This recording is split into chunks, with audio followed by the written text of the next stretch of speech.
Assalamualaikum teman-teman. Kami dari kelompok 1 D3 Farmasi Universitas Negeri Gorontalo akan menampilkan sebuah video tentang kemoterapi secara umum. Selamat menyaksikan.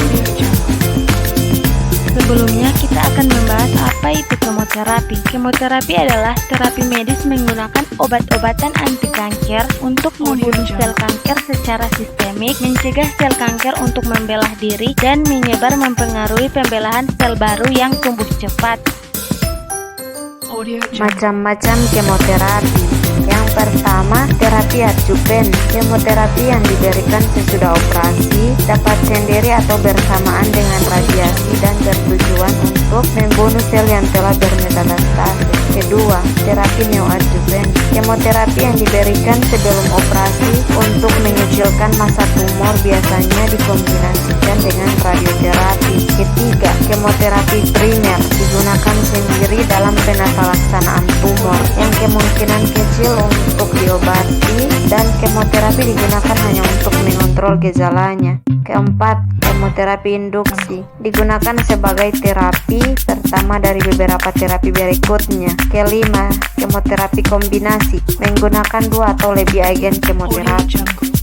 Cara pemberian obat kemoterapi. Yang pertama, pemberian peroral. Yang kedua, pemberian secara intramuskuler. Yang ketiga, pemberian secara intravena. Yang keempat, pemberian secara intraarteri.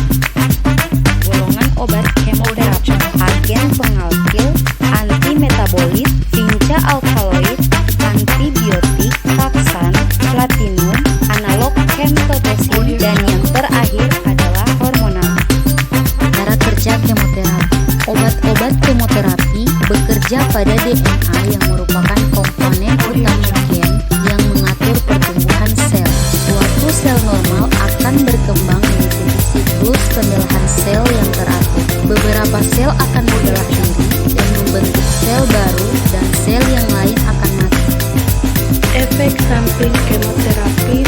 Efek samping secara fisik yaitu anemia, trombositopenia, leukopenia, mual dan muntah, rambut rontok, rematisme, reaksi alergi, neurotoksik, ekstravasasi, penurunan berat badan, kelelahan, dan terakhir penurunan